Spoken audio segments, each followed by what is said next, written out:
Hello everybody and welcome back to my channel, All the Stories. Today I will be doing my August wrap up. I ended up reading 17 books in August, so I did complete all of my challenges for the newts and I am now an alchemist. So if you need me, if you're looking for the elixir of life, I got you. So I will be telling you all the books that I read and all the prompts I read them for and all the ratings and etc, etc. You know how wrap-ups work, so let's just hop into it. So the first book that I read was a book that I ended up giving 3 stars, and that was Legendary by Stephanie Garber. I ended up reading this book for herbology and the prompt was Mandrake, stop quick, put your headphones in and listen to an audiobook. So I did listen to this book on audio and I gave it 3 stars, which I think is what I gave Caraval. I have a love-hate relationship. Well, actually not a love-hate relationship. There's not love. I just there's not hate either. I just don't connect with this book series. It's okay. It's not great. The only thing I really love about this series are the covers. I think the covers are gorgeous, but the actual story is a little lacking for me. I don't love any of the characters. I don't love necessarily the plot, and I was trying to give this a shot because it's a different narrator than the first book. The first book we're from the perspective of Scarlet, who is the main character, and in this book, I don't know if it's a spoiler to tell you who the perspective of in this book, but I'm going to tell you, and if you think it's a spoiler, just mute this next little section. But the perspective from this book is Tella, who is Scarlet's sister, and I was trying to see maybe I'll like the story more from Tella's perspective, but it was still a 3. I'm not sure if I'm going to give Finale a shot. If I do, I probably will listen to it on audiobook because I have listened to the entire series on audiobook. And when I first read Caraval, I tried reading it physically and I just couldn't. I got halfway through and I DNF'd it, and then later, like months later, I picked it up on audiobook and I got through it, and I liked it better listening to it, so I did listen to this one. And if I listen to Finale, I will listen to that one, but at this point I could listen to it, I could read it, I could not read it. Either way, if I don't finish the series, I'm not gonna lose any sleep over it. The next book I read, I gave 5 stars, and it was for the challenge A Polyjuice Potion for Potions class, and it was Read a Friend's favorite book, and for that I read Sorcery of Thorns by Margaret Rogerson. This has been a lot of booktubers' recent favorites, and I wanted to give it a shot because it was super hyped and I ended up really enjoying this. I feel like I'm not raving about it like the other people have been raving about it, saying like it's the best book they've read in, recent times. It's a 5-star book for me, don't get me wrong, but it's not like the best thing I've ever read in my life, no, but it's a 5-star book and it is so amazing. I recommend it if you're a reader. Obviously, I feel like you can relate to this because it is about a magical library, and I feel like that could interest any reader. It is a fantasy story, and our main character works in a magical library, and she is a warden of this library to protect the books from the outside world, but also to protect the outside world from the books, because if you mistreat books in this world, it comes back to haunt you. So our main character ends up being falsely accused of a crime within the library and ends up being kind of put on trial for this, and in the process she comes face to face with a sorcerer, who are the ghosts that go bump in the night in this world because sorcerers are considered evil, but she ends up learning that sorcerers may not be as evil as she once thought, and some kind of romance happens. There's a demon cat. See, don't you want to read this book? But I gave this 5 stars and I highly enjoyed it, highly recommend it. If you are considering reading it, I suggest you give it a shot because I don't think you'll regret it. But if you do, don't blame me. The next book that I read was for my A in Ancient Runes, and it was for the rune Uwaz, and it's the partnership rune. And for this, you're supposed to read a book recommended by a friend, kind of similar to the last prompt. And for this, I read The Prince and the Dressmaker by Jen Wang. This book has been recommended on multiple booktube channels. Everyone who reads this raves about it and says it's super cute, and I 100% agree and gave this 5 stars. I think this is just the cutest, sweetest, most innocent graphic novel I have read so far. And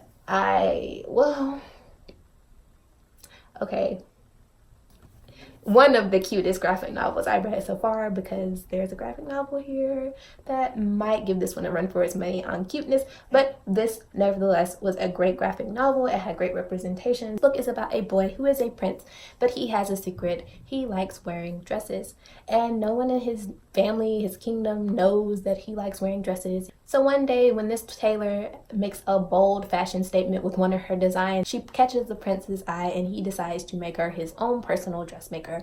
And there is a cute friendship that blossoms between these two characters as she makes dresses for him and they go out at night together.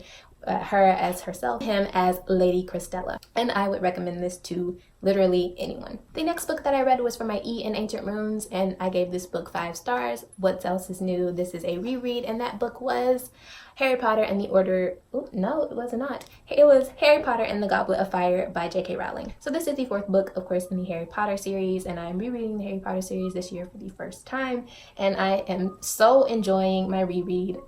Of course, every book in this series is going to be 5 stars, spoiler alert, so there you go. But this book was so good. I love the whole magical competition element. I love the fact that this is the first book in the series during my reread that actually differed a lot from the movies. Not a lot, but there was a lot more of this book left out of the movies than the previous books, and I really enjoyed reading this and seeing like all the things that I have forgotten about while watching the movie, since I have not physically, or not even physically, since I haven't reread the book series since the first time I read them back in middle school like 10 years ago. So I'm enjoying my reread, and I can't wait to get to Harry Potter and the Order of the Phoenix, which is on my TBR for this month. So look out for my thoughts on that in my next wrap up. So I just realized that I made a mistake about which book I read for which prompt. I realized that when I said I read Legendary for listen to an audiobook, though I did listen to this on audiobook, that's not the prompt that I read this for. I actually read this for my O in Potions, and the prompt for that was to read a book with a prologue.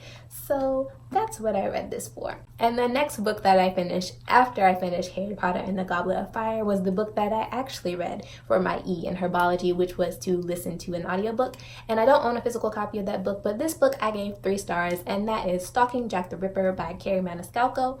I enjoyed this book, but I did have my problems with it. Overall, I thought it was okay. I thought it was, decent. I might consider reading the second book, but overall, I thought that it was somewhat predictable. I did call out, this is of course a murder mystery. You're trying to figure out who Jack the Ripper is.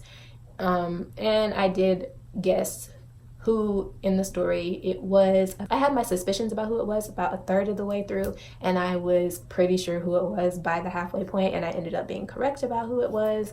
And I feel like that's way too early to be able to guess who the villain was, and I don't know, it was obvious to me. So that kind of did take away from my enjoyment of the book.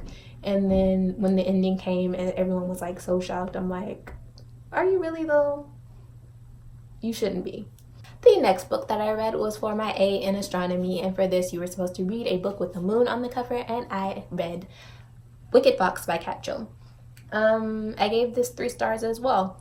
I was kind of disappointed by this book. I'm not gonna lie to you. It wasn't bad, it wasn't good. It was actually kind of boring to me. I thought it was very slow, and I thought that the drama wasn't that dramatic, or it didn't need to be that dramatic, and the characters were kind of one-dimensional, and overall it wasn't bad, but at the same time it wasn't everything I was hoping for. So I gave this 3 stars, and I did not know that this was like a series. I thought that this was a standalone, but the way it ended kind of lent itself towards being a series. So I'm not sure if I will continue on with this if or when they do come out with book 2.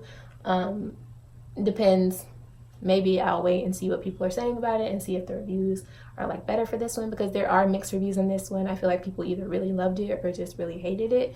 And I kind of fall somewhere in the middle. I didn't love it, I didn't hate it. I'm kind of just like neutral. I don't think it's bad or good or whatever. It just is. So yeah, it was kind of sad because I was kind of excited because the concept of a girl being a 9-tailed fox and Japanese mythology was very interesting. I said Japanese.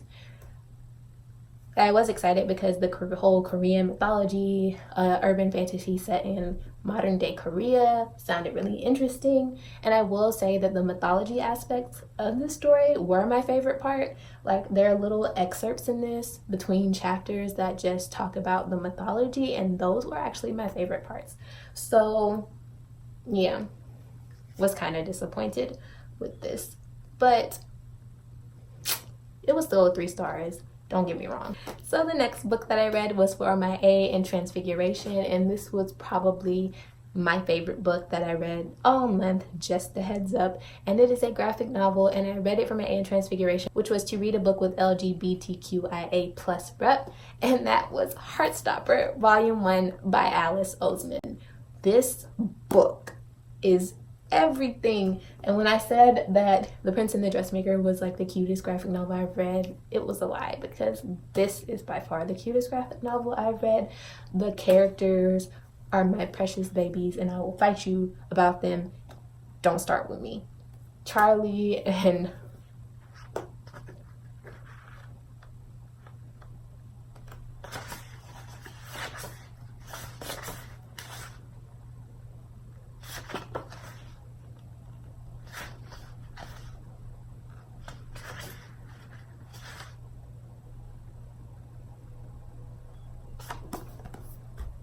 Charlie and Nick were amazing, and Charlie is just the sweetest cinnamon roll, and Nick is just so innocent and so cute, and their relationship is so innocent and so cute.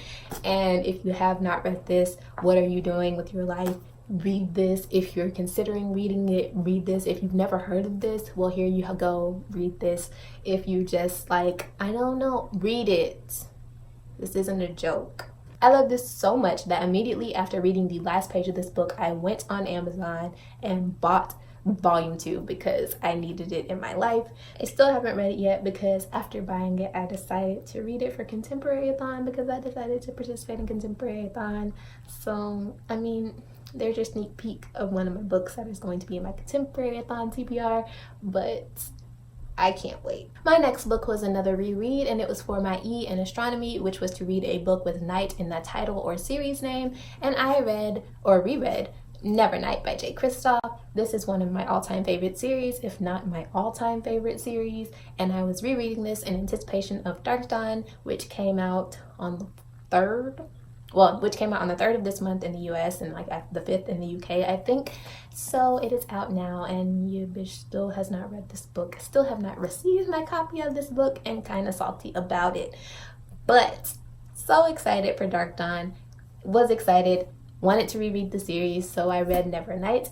Of course, it was another 5-star read for me, and don't have much to say about it. I feel like everyone kind of knows what Nevernight is about at this point. But if you want a brief synopsis, it is about a girl who is out for blood. She is upset because her family, like 10 years ago, I believe, her family was ruined, and she has 2 men who are to blame. It's a list of people, but 2 main men who are to blame for what she considers the ruin of her family. And she is out for vengeance, and she will have it by any means necessary. But if there's one overall thing you need to know about this book, it is never flinch, never fear, and never ever forget. So after Nevernight, I completed my O challenge for Ancient Ruins, and that is to read a book that's been on your TBR forever. And this book has literally been on my TBR since last year when it came out in October. I believe it came out in October. It came out in fall of last year, and I was going to immediately pick this book up, and I just didn't. And then I got this book off Book Outlet like a couple of months ago, and I still haven't picked it up at the time I made my TBR. And so I decided that now was the time to finally get to this 5-star read, and that is Vengeful by B.E. Schwab. This book was so good. I think I even liked this more than I liked Vicious, and how is that possible? I don't know, but this book was amazing. It was everything I wanted and some things I didn't even know I needed. I love seeing all my old favorites. I love meeting all of my new favorites, and I can't tell you how much this book actually shocked me because I wasn't expecting to love this as much as I did. I was expecting it to be a 5-star read, yes, but it was like above and beyond what I expected from it, and I just loved it. I hope that B.E. Schwab decides to come back and give us more books in this world the way it ended, she could. She left room for it to be more books. I need some origin stories, first of all. I need to know more about the characters you meet in this book, like April. I need all of her backstory because she has a story to tell, and I need more on what happened. Like, I don't want to spoil you, but the ending, I need to know. So tell me. That's at you, V. Schwab. I need you to tell me because I want to know. Next, for my A in arithmetic, I had to read a book that ended on an even page number, and for that I listened to the audiobook of Aurora Rising by Amy Kaufman and Jay Kristoff. This book, I actually bought this like the month it came out, and I just, again, never picked it up, and it's been sitting on my shelf since it came out in like March, and I don't know, just haven't picked it up, but decided to pick it up for this challenge, and so happy I did because I gave this 5 stars. This book was exactly what I expected from it. It was a drama about a group of misfits coming together to possibly save the universe. And along the way, there is some romance, there is a bunch of laughs, there are just the sweetest bunch of weirdos you will ever meet. And I'm here for it. I really love the audiobook also, so if you're considering reading this and you're just like on the fence about it, I recommend picking up the audiobook because the audiobook was very well done. It had like sound effects and a full cast and all of that, so I really highly recommend the audiobook for this. And I just loved all the characters. I loved Aurora, I loved Cal, I loved Finian, and I can't wait to see what happens in the next book. For the next book that I read, I took a trip to the forbidden section of the library, and for my O in Transfiguration, which was to read a book that's over 500 pages, I read Slender by Sebastian de Castell. Obviously, this book is not over 500 pages. I don't even think it's over 400 pages. It's not. It's like 380 something. However, since this was the like group book, this was the forbidden library pick. You could choose to read this for any challenge, whether or not it fulfilled the actual challenge. So I chose to read a book over 500 pages because I was short on time and could not actually finish a book over 500 pages while also finishing all the other 16 books that I had to read. So here we are. I read this and I gave this 3 stars. Again, I feel like the theme for this month is either I gave it 5 stars and loved it, or I gave it 3 stars and it was just okay. And I gave this 3 stars and it was just okay. Not that I was expecting more from it, it's just, it was kind of lacking in certain areas. Like, I don't know, just the overall plot wasn't that interesting to me. I would consider actually reading the second book in the series because I do still hold out hope for it, that it'll get better. Not that this was bad, but just that it'll get better. And I would consider reading the second book in the series. I did like the magic in here. I don't know, I just felt like it was a little lacking. And that's all I'm really gonna say about it because that's all there is. Like, I feel like the plot was kind of slow. It wasn't much plot. Like, I don't know, like, I feel like the ending was just like the halfway point in the book and there should have been more to it, if that makes sense. I mean, this is a channel where I talk about books, and who actually is good at talking about books on BookTube? What? Next, for my E in arithmetic, in which I was supposed to read a standalone, I picked another graphic novel because, like I said, I was short on time, and that was Laura Dean Keeps Breaking Up With Me, and I gave this 4 stars. Oh, not the first book in this wrap-up that didn't get a 5 or a 3. It got a 4. I liked Laura Dean as a character. I loved the art style. It was like black and white with these pops of pink, and it was really good. I liked the plot. I did not like Laura Dean, but she's an unlikable character. But I just really enjoyed the story. I thought it was worth the read, and I gave it 4 stars. And yeah, I would definitely read more from these authors. So after that, for my E in potions, you're supposed to read a book with your house colors on the cover, and I am a Ravenclaw, so I read the very blue book, which is Her Royal Highness by Rachel Hawkins. This book I read in one sitting because it is a short baby, and I gave this 4.5 out of 5 stars because I enjoyed this so much. My only gripe with this book is that it is kind of short, so I mean, that's a plus and a minus sometimes, but I don't know, not that it's short. It just, I can't even tell you why this isn't 5 stars. It was just lacking that certain something that pushed it above and beyond to a 5 stars to me. Like, I gave Royals a 5 stars. It just didn't have that unnameable thing that I was just like, yep, that was a 5-star read, but it was damn close. So yeah, I love the romance in here. I love the plot. I love the characters. I like the setting. I like the whole boarding school setting, and I don't know, I've really been into royal romances recently, so this definitely fulfilled my like craving for royal romances recently, and overall it was a good read. Moving on, for my O in herbology, I had to read a book with a flower on the cover, so I read Damsel by Elena K. Arnold. In this book I gave a 3 stars. Are you shocked? No, you're not. This book, I don't know what to say. Like, the plot was interesting, and I thought the cover was beautiful, and when this book came out last year, I was very intrigued by it, and when I saw it on Book Outlet, I was like, yep, I'm gonna buy it. So I bought it, and I don't want to spoil you, because the reason that this got a 3 stars, it was going through, it was like a consistent 4 stars until the end, and the end was just like, there was an aspect of the end, and if you read this book you may know what I'm talking about, where you find out the whole time you're reading this book, the main character has no memory of her life before she was rescued from the dragon's lair, and then at the end when you find out, they kind of like gave you the before and the after in the beginning. Like, you got the prince coming up to the dragon's lair and his initial like engagement with the dragon, but you don't see how he actually slayed the dragon, and then you just skip to his initial like battle, the beginning of his battle. You just get from the beginning of his battle with the dragon until the end when he's coming down from the tower with the princess and unconscious in his arms, and you miss the whole conflict. So at the end, when he tells you what happened to the dragon and how he slayed it,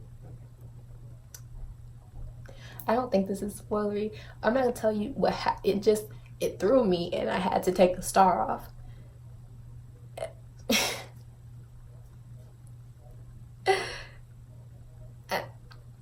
I'm speechless. Like, this is my reaction. This is how I was when I actually read the book. Like, I can't.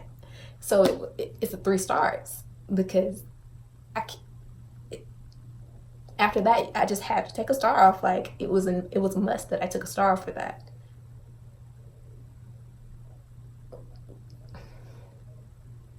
I'm gonna put this down now because I'm still shook.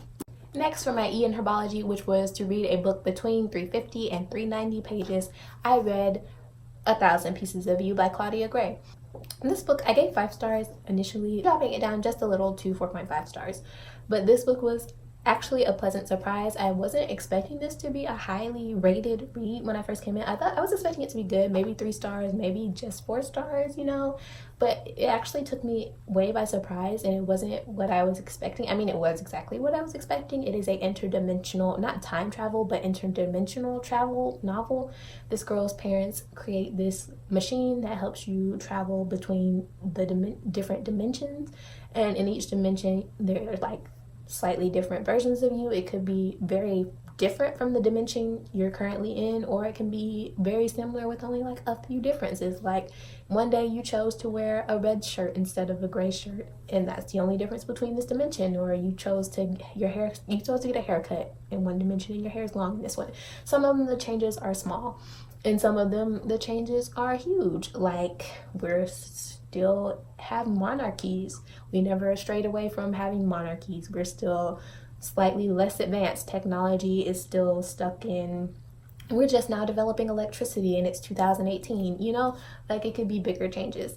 So this was really good. You go through multiple dimensions, and in this novel, this girl's father has just been murdered by his research student, and the research student steals his research and his machines and goes through and disappears into another dimension, and our main character follows him and is trying to bring him to justice for murdering her father. And you find out amongst the way that all may not be what it seems, and that Paul, who is the student, may not be as guilty as she thinks. And it was really good. I enjoyed it. I actually just today bought the second book of this series. I did listen to this on audio, so I'm probably going to listen to the second book on audio as well, but I highly recommend this. And this was also a book I've never really heard anyone talk about it. I've only heard one other person ever mention this on their booktube channel, and I don't know why, because it's actually really good and I think it's very underrated. And if anything I just said sounded interesting to you, I recommend you give this a chance because it really took me by surprise. For my O in arithmancy, I had to read a book over 350 pages, and the book I read I ended up giving 5 stars, and that is Hero at the Fall by Alwyn Hamilton, which is the third and final book in the Rebel of the Sands trilogy. And I think this was just a great end to the series, and I love when at the ending it doesn't just end, you get like a epilogue that tells you what happened to the characters, because sometimes you just want to know like how their life went after. And the characters that survive at the end, you do find out what happens to them. I'm not gonna tell you who survives or that everyone survives, because they don't, but I love when the epilogue does that, and I think this was just a great conclusion. There was a lot of action, not just at the end but throughout the novel, and I love when there's action throughout that keeps you engaged. And I just really thought it was just a very solid conclusion. So the very last book that I read for the Newts was for the E in Transfiguration, and I had to read a book that was not the first in a series, and I ended up reading Saga Volume 3 by Brian K. Vaughan and Fiona Staples, and I gave this 5 stars. This is like my favorite graphic novel series that I have read. It is so amazing, and this book was no exception. I love the art style, I love the plot. It is just action-packed and takes a bunch of twists and turns and is full of humor and everything that you could want from a graphic novel. And I can't wait to continue on with this because it is everything I love about graphic novels. And that is all I'm gonna say. I can't obviously tell you what this is about because, like I said, it's the third in a graphic novel series. But the book series is basically Romeo and Juliet in space with a baby. That's it. That's the plot. So that is it, you guys. That is all the books that I read in August for the Newts. I hope you enjoyed this video. If you participated in the Newts, please let me know all the books that you read and what you thought. Thank you for watching, and I'll see you guys in my next video. Bye!